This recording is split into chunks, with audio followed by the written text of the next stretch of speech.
वो वोट किसको देंगे अभी? वोट तो यकीनन मैं पीटीआई को दूंगा। मैं कहता हूँ पीडीएम को दे दो। नहीं खान साहब, नहीं खान साहब। वोट किसको देते? खान साहब को ही देखो। तो खान साहब को ही वोट देना। घर में कोई ऐसी शख्सियत तो होगा ना, कहेगा नहीं यार मैं खान साहब को नहीं पसंद करता। नहीं, हम सब खानदान के खान साहब को ही वोट देने वाले हैं। वोट किसको देते हैं?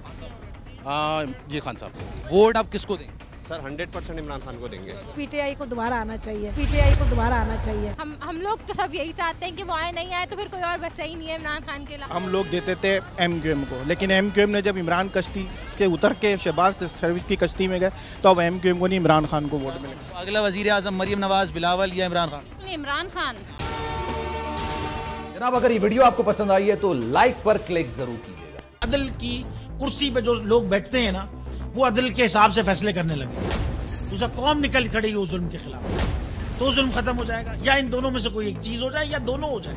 अगर 420 का मुकदमा था, उस वक्त अदलिया में जो लोग बैठे हुए केस देख रहे थे वो पूछते ना यार चीट हुआ कौन है।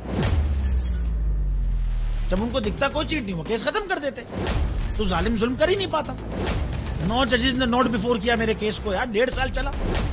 शख्सी जमानत का केस, सेम केस इस्लामाबाद में कर दिया। एक ही इल्जाम पे 2 केस हो नहीं सकते भाई।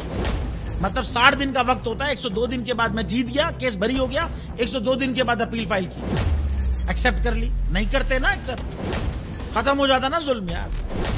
भरी अदालत में मुझे बरी कर दिया, फिर पता नहीं क्या हुआ 2.5 घंटे बाद का नोट बिफोर। मैं नहीं सुनता ये केस, खड़े रहते अपने फैसले पे, मिट जाता जुल्म। अल्लाह ताला ने बिठाया इस कुर्सी, इन कुर्सियों पे इनको यार, ये अल्लाह ताला की तरफ से फैसले करने हैं।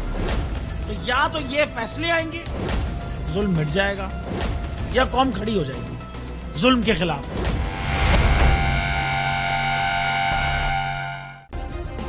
सब्सक्राइब करें और बेल दबाएं ताकि कोई खबर रह न जाए।